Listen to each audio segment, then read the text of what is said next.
नमस्कार, आप देख रहे हैं न्यूज 18। मैं हूं आपके साथ मेनका चौधरी। नमस्कार, मैं हूं आपके साथ अमित गर्ग शुक्ला। शुरुआत करते हैं बड़ी खबर के साथ। भूपेंद्र चौधरी को उत्तर प्रदेश बीजेपी का नया अध्यक्ष बनाया गया है। भूपेंद्र सिंह चौधरी योगी सरकार में कैबिनेट मंत्री हैं। उन्होंने बुधवार को ही दिल्ली में बीजेपी के राष्ट्रीय अध्यक्ष जेपी नड्डा से मुलाकात की थी और इसके बाद से ही उनके नाम की चर्चा तेज हो चली थी। उत्तर प्रदेश में योगी आदित्यनाथ की दोनों सरकारों में मंत्री रहे भूपेंद्र सिंह चौधरी। संगठन में 3 दशक से ज्यादा का उनके पास अनुभव है। पार्टी में इनका कद प्रभावशाली जाट नेताओं में से एक है। बीजेपी प्रदेश अध्यक्ष बनने के बाद भूपेंद्र चौधरी ने बीजेपी अध्यक्ष जेपी नड्डा से मुलाकात भी की। और इस मुलाकात के बाद भूपेंद्र चौधरी ने क्या कहा, ये आपको सुनाते हैं। पार्टी के नेतृत्व ने मुझे काम दिया है और मैं पूरे मनोयोग से पूरे अपने सब कार्यकर्ताओं को साथ लेकर अपने पूरे पार्टी के संगठनात्मक लोगों को लेकर उसे आगे बढ़ाने का काम करेंगे। उत्तर प्रदेश में जो 2024 का चुनाव है लोकसभा का, मोदी जी के नेतृत्व में बेहतर परिणाम के लिए हम लोग संकल्पित। सर, संगठन और सरकार के समन्वय की एक बड़ी समस्या रही है, उसको किस तरह से मैनेज करेंगे? क्योंकि आपने संगठन में भी काम किया है, सरकार में भी काम किया है। कोई समस्या नहीं है। सरकार और संगठन आपस में तालमेल के साथ काम कर रहे हैं। आपने उसके परिणाम राजनीतिक देखे होंगे और आगे भी हम लोग संगठन में जो हमारे पिछली बार हमने चिन्हित की थी सीटें, उन सीटों को चिन्हित करके हम लोगों ने लक्ष्य करके उन्हें आगे जीतने का लक्ष्य हम लोगों का है। उसी संकल्प के साथ हम लोग आगे बढ़े। लक्ष्य क्या रहेगा लोकसभा में? सारी लोकसभा की सारी सीटें बीजेपी जीतेगी, ये हमारा लक्ष्य। हमारे बाद हमसे बात करने के लिए कैमरा पर्सन प्रकाश गुप्ता के साथ पवन गौड़, नेपकेट टीम, दिल्ली। और भूपेंद्र चौधरी को जब से उनके नाम की अनाउंसमेंट हुई है, बधाइयों का तांता लग गया है। भूपेंद्र चौधरी को डिप्टी सीएम केशव प्रसाद मौर्य ने और ब्रजेश पाठक ने बधाई दी है। उन्होंने कहा है कि लोकसभा चुनाव में भूपेंद्र चौधरी के नेतृत्व में 80 में 80 सीटें हम जीतेंगे। वो बेहद अनुभवी हैं। संगठन से लेकर सरकार तक उनके पास अनुभव है और इसलिए सरकार में भी हमारे साथ मंत्री रहे हैं। भूपेंद्र चौधरी जी संगठन के जमीनी कार्यकर्ता हैं। हमारे क्षेत्रीय अध्यक्ष रह चुके हैं पश्चिम के 2 बार। प्रदेश सरकार में स्वतंत्र प्रभार के मंत्री रहे हैं, कैबिनेट मंत्री के रूप में साथ में काम कर रहे हैं। और उनके अध्यक्ष बनाए जाने से न केवल पश्चिम उत्तर प्रदेश में बल्कि पूरे उत्तर प्रदेश में और आसपास के और राज्यों में भी भारतीय जनता पार्टी के कार्यकर्ताओं में एक संदेश गया है कि भाजपा अपने कार्यकर्ताओं को जो शून्य पे है उसे शिखर तक पहुंचाने का काम करेगी। 2024 का प्लान 80 में से केवल 80। आदरणीय भूपेंद्र चौधरी जी के प्रदेश अध्यक्ष बनाए जाने पर बहुत बहुत बधाइयाँ देता हूँ, शुभकामनाएं देता हूँ। उनको नेतृत्व में भारतीय जनता पार्टी लोकसभा चुनाव में 80 की 80 सीटें जीतेगी। बहुत वरिष्ठ कार्यकर्ता हैं, उत्तर प्रदेश में उनकी स्वीकार्यता है। मैं अपने राष्ट्रीय नेतृत्व को बहुत बहुत आभार प्रकट करता हूं। एक वरिष्ठ कार्यकर्ता को भारतीय जनता पार्टी का प्रदेश अध्यक्ष बनाकर के वास्तव में बहुत एक कार्य हुआ है। कार्यकर्ताओं की मनोकांक्षाओं के अनुकूल है और बहुत अच्छा निर्णय है। आगामी चुनाव में इसका क्या असर पड़ेगा? हम उत्तर प्रदेश में लोकसभा चुनाव में 80 की 80 सीटें जीतेंगे। भारतीय जनता पार्टी कार्यकर्ता एक एक व्यक्ति जुट करके आदरणीय प्रधानमंत्री नरेंद्र मोदी जी की गरीब कल्याण की नीतियों को लेकर, आदरणीय मुख्यमंत्री जी के लाइन ऑर्डर को लेकर के हम एक एक घर जाएंगे और आदरणीय मुख्यमंत्री जी के नेतृत्व में 80 की 80 सीटें जीतेंगे। भूपेंद्र चौधरी को बीजेपी प्रदेश अध्यक्ष बनाए जाने पर स्वतंत्र देव सिंह ने क्या कुछ कहा है वो भी आपको दिखाते हैं। सम्मानित भूपेंद्र चौधरी जी जो प्रदेश अध्यक्ष घोषित हुए हैं, बहुत कर्मठ व्यक्ति हैं, परिश्रमी हैं, लगनशील हैं और जमीनी स्तर के कार्यकर्ता हैं। जब युवा मोर्चा का अधिवेशन भी हो रहा था 2001-2 में, तब भी वो अपना 1-2 महीना समय उस अधिवेशन में दिया था। जिलाध्यक्ष रहे, विभाग के संयोजक रहे, क्षेत्रीय अध्यक्ष 10 वर्ष रहे। संगठन की उनके नीचे तक, संगठन की उन्हीं नीचे तक पकड़ है और संगठन का सूझबूझ भी उनके पास जबरदस्त है और उनके नेतृत्व में संगठन और गतिमान होगा और मजबूत होगा। भूपेंद्र चौधरी को जिस प्रकार प्रदेश का अध्यक्ष बनाया गया है, केंद्रीय नेतृत्व ने मंथन करने के बाद जो अध्यक्ष घोषित किया है, वास्तव में एक शानदार जानदार अध्यक्ष राज्य को मिला है, जो कार्यकर्ताओं को इसने प्यार देंगे और सत्ता, सरकार, संगठन व्यवस्थित रूप से जनता जनार्दन की सेवा करने के लिए तत्पर रहेगी। और आदरणीय भूपेंद्र जी को जिस प्रकार अध्यक्ष बनाया गया है, मैं केंद्रीय नेतृत्व का हृदय से हम सब स्वागत करते हैं, वंदन करते हैं। वास्तव में एक अच्छा नेतृत्व उत्तर प्रदेश को मिला है और मैं तो 10 साल उनके साथ क्षेत्र का प्रभारी भी रहा हूँ। क्षेत्रीय अध्यक्ष थे तो महामंत्री था। मैं अच्छी तरह जानता हूँ जमीनी स्तर के कार्यकर्ता हैं और सामाजिक समीकरण का भी जबरदस्त ज्ञान है। उनको राजनीतिक भी, सामाजिक भी, संगठनात्मक भी पूरा ये अनुभव है और उनके नेतृत्व में संगठन ठीक ढंग से चलेगा और शानदार चलेगा। और भूपेंद्र चौधरी के बीजेपी प्रदेश अध्यक्ष बनने पर अरुण राजभर का भी बयान आया। उन्होंने भूपेंद्र चौधरी को एक तरफ अध्यक्ष बनाए जाने पर बधाई दी है। अरुण राजभर ने कहा है कि चौधरी साहब को प्रदेश अध्यक्ष बनाकर दूसरी पार्टियों को भारतीय जनता पार्टी ने आईना दिखाया है। देखिए ये तो मैं आदरणीय भूपेंद्र चौधरी जी को मंगल कामनाएं देना चाहता हूं कि उनके नेतृत्व में जो पिछड़ों की एक लड़ाई लंबे समय से उत्तर प्रदेश में माननीय ओम प्रकाश राजभर जी लड़ रहे हैं और बाकी तमाम लोग लड़ रहे हैं। भारतीय जनता पार्टी हमेशा से एक प्रयोग करती रहती है। 2017 में प्रयोग हुआ पिछड़ों के चेहरे को आगे करके, 2019 में पिछड़ों को आगे किया गया, क्योंकि पिछड़ों का वोट बहुत ज़्यादा है। उत्तर प्रदेश में पिछड़ों के ही इर्द गिर्द राजनीति होती है। ये उन तमाम जो उत्तर प्रदेश में सत्ता में रहे पहले से पार्टियां, उनको एक नज़ीर पेश कर रहे हैं कि आप पिछड़ों को नज़रअंदाज करके उत्तर प्रदेश में सियासत नहीं कर सकते। लंबे समय से जाट एक वोट है, सैनी वोट है, मौर्य वोट है, राजभर वोट है, चौहान वोट, आप उठाकर देखेंगे। हम तो ये सोचते हैं कि अति पिछड़े समाज के लोगों को भी मौका मिलना चाहिए और भारतीय जनता पार्टी सरकार में भी मौका देती है और संगठन में माननीय भूपेंद्र चौधरी जी को जिस तरह से मौका मिला है, यह उनके संघर्षों का, जो लंबे समय तक उन्होंने क्षेत्रीय अध्यक्ष के तौर पर कार्य किया और संगठन में अनुभव जिसको ज़्यादा होता है। मैंने तो हम तो माननीय भूपेंद्र चौधरी जी से बहुत बार मिला हूँ। एक तो स्वभाव उनका अच्छा है और सबसे बेहतर चीज़ हमको लगता है मिलनसार। चाहे वो बड़ा नेता हो चाहे छोटा नेता, चाहे कार्यकर्ता, छोटे स्तर का भी कार्यकर्ता बहुत सरल तरीके से मिलता है और संगठन में ऐसे ही व्यक्ति की जरूरत होती है। जैसे माननीय ओम प्रकाश राजभर जी सरल तरीके से लोगों से मिलते हैं, तो पार्टी के नेतृत्व को ये लगा कि नहीं, ये ऐसे लोगों को संगठन में भेजना चाहिए। वो तो पार्टी का निर्णय होता है कि पार्टी किसको अध्यक्ष बनाती है, किसको नहीं बनाती, मंत्री किसको बनाती है। देखिए हमको लगता है पहले कार्यकाल में पंचायती राज मंत्री और बहुत बेहतर तरीके से क्षेत्र में, जिले के हर जिले में दौरा भी करते थे और अच्छा। और बीजेपी प्रदेश अध्यक्ष बनने के बाद पंचायती राज मंत्री भूपेंद्र चौधरी के घर पर जश्न का माहौल है। बिल्कुल, परिवार में खुशी है। रिश्तेदार उनके घर पहुंचकर बधाई दे रहे हैं।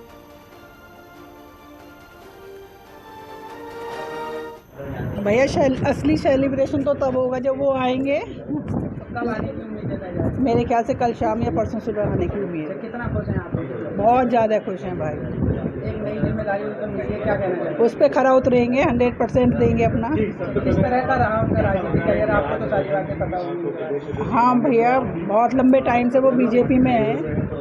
शुभम मेरा बेटा 29 साल का है, उसके जन्म से भी पहले से वो राजनीति में है और अपने हर चुनौती पे खरा उतरे हैं, जो भी उन्हें काम दिया गया है। और आगे भी भैया उनके काम को देखते हुए उन्हें इतना बड़ा पद दिया है पार्टी ने और वो उस पर भी खरा उतरेंगे भाई।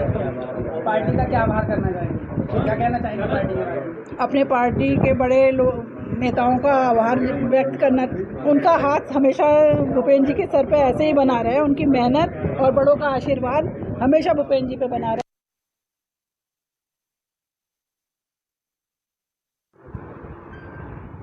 कैसा महसूस कर रहे हैं आज इतना बड़ा पद मंत्री? पापा ने जो मेहनत की, पार्टी के जो शीर्ष नेतृत्व में जो डिसाइड किया, माननीय JP नड्डा जी ने, प्रदेश अध्यक्ष जी ने, हमारे योगी जी ने, माननीय मोदी जी ने, अमित शाह जी ने, सबके आशीर्वाद से पापा की मेहनत सफल हुई। उन्हें इतने बड़े पद की जिम्मेदारी मिली। आप खुद उनके बेटे हैं, इतना बड़ा पद मिल जाना, और मुरादाबाद से आते हैं, क्या अनुभव है, किस तरह का महसूस करते हैं? अभी तो मुझे खुद 15 मिनट पहले जो है सूचना मिली है, लेटर जारी हुआ है, बहुत लोगों के फ़ोन आ रहे हैं, लोग सब कॉन्ग्रेचुलेट कर रहे हैं, सब लोग खुश हैं घर परिवार में। किस तरह का सेलिब्रेशन करेंगे परिवार के साथ?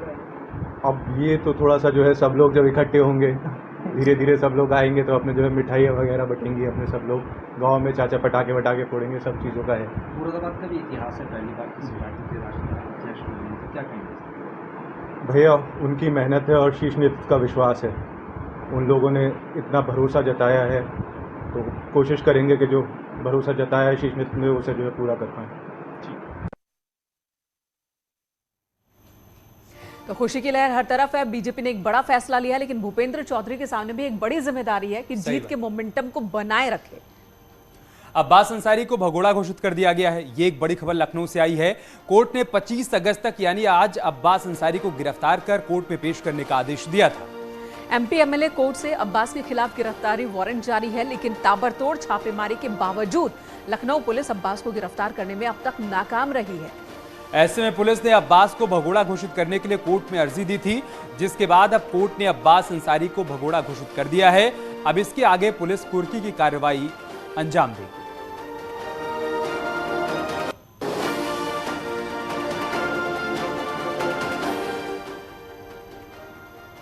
और एक बड़ी खबर प्रयागराज से आ रही, जहां पर माफिया अतीक अहमद पर एक और एफआईआर दर्ज की गई है। रंगदारी मामले में एक और एफआईआर दर्ज हुई है।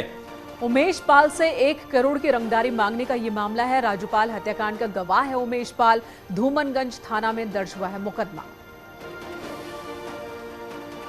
तो राजूपाल की सरेरा हत्या कर दी गई थी और उस मामले में उमेश पाल गवाह है, उससे रंगदारी मांगने का पूरा मामला है। और इस मामले में अतीक अहमद पर एक और एफआईआर दर्ज कर ली गई है। 1 करोड़ की रंगदारी मांगने का आरोप लगा था राजूपाल हत्याकांड के गवाह उमेश पाल से।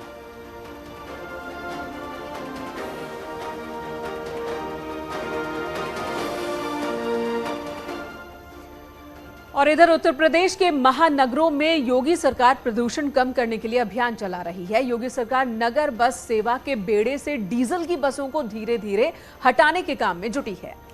इसी क्रम में महानगरों में नगर विकास विभाग इलेक्ट्रिक बसों का संचालन बढ़ा रहा है। मुख्यमंत्री योगी आदित्यनाथ ने प्रदेश को 42 इलेक्ट्रिक बसों का तोहफा दिया। इनमें 34 बस लखनऊ और 8 बस कानपुर में चलेंगी। मुख्यमंत्री ने कहा कि पब्लिक ट्रांसपोर्ट की प्रदूषण से मुक्त परिवहन सेवा इस समय की मांग है। प्रधानमंत्री नरेंद्र मोदी के मार्गदर्शन में प्रदेश में तेजी के साथ बेहतरीन पब्लिक ट्रांसपोर्ट की सुविधा उपलब्ध कराने में हमें कामयाबी प्राप्त हुई है। और आदरणीय प्रधानमंत्री जी के मार्गदर्शन में तेजी के साथ उत्तर प्रदेश के अंदर बेहतरीन पब्लिक ट्रांसपोर्ट की जो सुविधा उपलब्ध करवाने में हमें सफलता प्राप्त हुई है। आज उसी की एक श्रृंखला की एक नई कड़ी, आज यहाँ पर इन इलेक्ट्रिक बसेज को प्रदेश के 2 सबसे बड़े महानगरों लखनऊ और कानपुर के लिए इस सेवा का शुभारंभ हो रहा है। मैं इस अवसर पर दोनों नगर निकायों से जुड़े हुए सभी माननीय जनप्रतिनिधियों को और वहाँ की जनता जनार्दन को भी हृदय से अभिनंदन करते हुए उन्हें बधाई देता हूँ। और ब्लास्ट से पहले ट्विन टावर के अंदर की तस्वीर हम आपको दिखाएंगे। पहली बार देखिए ब्लास्ट की तैयारी किस तरीके से की गई है। आज ब्लास्ट का मॉक ड्रिल भी किया गया। ब्लास्ट की सारी तैयारी पूरी हो चुकी है। 9,600 सुराख में विस्फोटक लगाए गए हैं। 3,000 किलो से ज्यादा विस्फोटक लगाए गए हैं और अब जो सर्किट है उसकी चेकिंग हो रही है। बार बार चेक किया जा रहा है सर्किट को। आपको नोएडा अथॉरिटी की सीईओ ऋतु माहेश्वरी दिख रही हैं, जो पहुंची जायजा लेने के लिए। तो ये अंदर की तस्वीरें देखिए, वायरिंग देख सकते हैं आप, केबलिंग देख सकते हैं। पूरी इमारत में 9,600 सुराख बनाए गए हैं। 2 इमारतें हैं जो ढहाई जानी हैं। और इमारत को गिराए जाने का सुप्रीम कोर्ट से आदेश आने के बाद ये पहली बार भीतर की तस्वीर सामने आई है। इस वक्त न्यूज़ 18 उत्तर प्रदेश उत्तराखंड पर एक्सक्लूसिव तस्वीर आप देख पा रहे हैं। ट्विन टावर के गिराए जाने के पहले वहां पर जो तैयारियां की गई हैं उसका निरीक्षण करने के लिए नोएडा अथॉरिटी की सीईओ ऋतु माहेश्वरी यहां पर पहुंची हुई थी। उन्होंने यहां मौजूद अधिकारियों से, इंजीनियर से बातचीत की, पूछा कि क्या तैयारियां हैं, किस तरीके से इस इमारत को गिराया जाएगा। एक्सक्लूसिव तस्वीरें इस वक्त न्यूज़ 18 पर आप देख रहे हैं। 28 तारीख को यानी कि 28 अगस्त दोपहर 2:30 बजे ये इमारत ढहा दी जाएंगी। 2 इमारतें हैं, कुल मिलाकर 62 फ्लोर हैं जो कि ढहा दी जाएंगी। 9 सेकंड का वक्त लगेगा सिर्फ, और इसके लिए जो तैयारी की गई है उन तैयारियों की तस्वीर आप इस वक्त देख रहे हैं। अंदर आपको काले रंग की दीवार दिख रही है। दरअसल इस दीवार को काले रंग के कपड़े से ढका गया है और फिर उसमें छेद, और उस छेद में विस्फोटक लगाए गए हैं। 9,600 से ज्यादा सुराख बने हैं जिनमें 3,000 किलो से ज्यादा विस्फोटक लगाए गए हैं। और इनकी जो सर्किटिंग की गई है, जो चार्जर हर फ्लोर पर और फिर सर्किट से जोड़ा गया है हर फ्लोर को एक दूसरे से, उसी को चेक करने के लिए पहुंची थी ऋतु माहेश्वरी। 28 अगस्त को जब तक ये इमारत ढा दिन नहीं जाती तब तक बार बार ये चेकिंग होगी। बार बार जो अधिकारी, जो टीम के लोग मौजूद हैं वो चेक करेंगे कि सर्किट ठीक है या नहीं है, क्योंकि सभी सर्किट का चार्जर से जुड़ा रहना बहुत जरूरी है कि एक बार में ही एक बटन दबाने के साथ ही ये पूरी की पूरी इमारत जमींदोज हो जाए। और अगली खबर शाहजहांपुर से। सनसनी फैल गई उस वक्त जब दबंगों ने पिज्जा डिलीवरी बॉय को गोली मार दी। घायल पिज्जा डिलीवरी बॉय को इलाज के लिए मेडिकल कॉलेज में भर्ती करवाया गया, जहां हालत गंभीर होने पर उसे बरेली रेफर कर दिया गया। बताया जा रहा है कि फटे नोट देने को लेकर विवाद शुरू हुआ था, जिसके बाद दबंगों ने इस वारदात को अंजाम दिया। पुलिस ने आरोपी के खिलाफ केस दर्ज करते हुए 2 आरोपियों को गिरफ्तार किया है।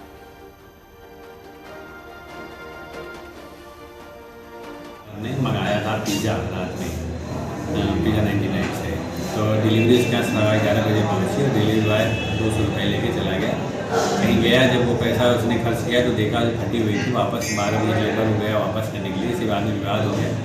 इसमें वहाँ पे 2 लोग मौजूद थे, एक ने उस पर फायर कर दिया जो उसकी पीठ में लगा, उसकी हालत में हुई, तो उसको यहाँ से एडमिट करा के रेफर किया गया बरेली के लिए, वहाँ इलाज रहते हैं। और दोनों नामजद अभियुक्तों की गिरफ्तारी कर ली गई, इसमें गिरफ्तारी सिलसिले।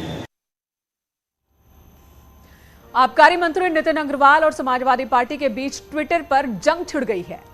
नितिन अग्रवाल ने अखिलेश यादव पर निशाना साधा है। उन्होंने ट्वीट करते हुए अखिलेश यादव को औरंगजेब बताया है। दरअसल समाजवादी पार्टी ने नितिन अग्रवाल के पिता नरेश अग्रवाल के पुराने वीडियो को लेकर ट्वीट किया था, जिसका जवाब देते हुए उन्होंने अखिलेश को औरंगजेब बताया। ये 2 तस्वीरें आप देख पा रहे हैं। समाजवादी पार्टी पर वार किया गया नितिन अग्रवाल की तरफ से और पलटवार भी हुआ है। समाजवादी पार्टी ने नरेश अग्रवाल के कुछ पुराने वीडियोस को ट्वीट किया था, जिक्र किया था, तंज कसा था, और उसी पर पलटवार करते हुए नितिन अग्रवाल ने अखिलेश यादव को औरंगजेब कह दिया।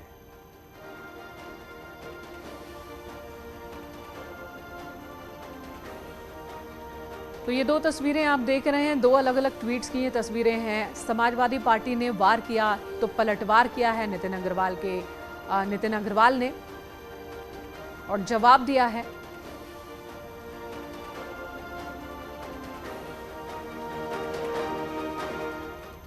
और वाराणसी में बाढ़ से जुड़ी एक बड़ी खबर आई है। पीएम मोदी ने फोन पर हाल जाना है।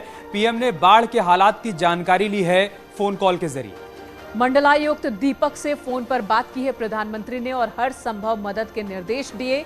पीएम ने विशेष सहायता का भी भरोसा दिया है। तो प्रधानमंत्री नरेंद्र मोदी, जो कि वाराणसी से सांसद हैं, उन्होंने अपने संसदीय क्षेत्र में जो हालात बाढ़ के चलते बने हुए हैं उसका हाल जाना है। फोन के जरिए मंडलायुक्त से उन्होंने ताजा अपडेट लिया है। सभी 84 घाट जलमग्न हैं और गंगा उफान पर है। बड़ा इलाका पानी में डूबा हुआ है। किसानों को भी बहुत नुकसान हुआ है और ऐसे में पीएम ने बाढ़ के बारे में जानकारी ली।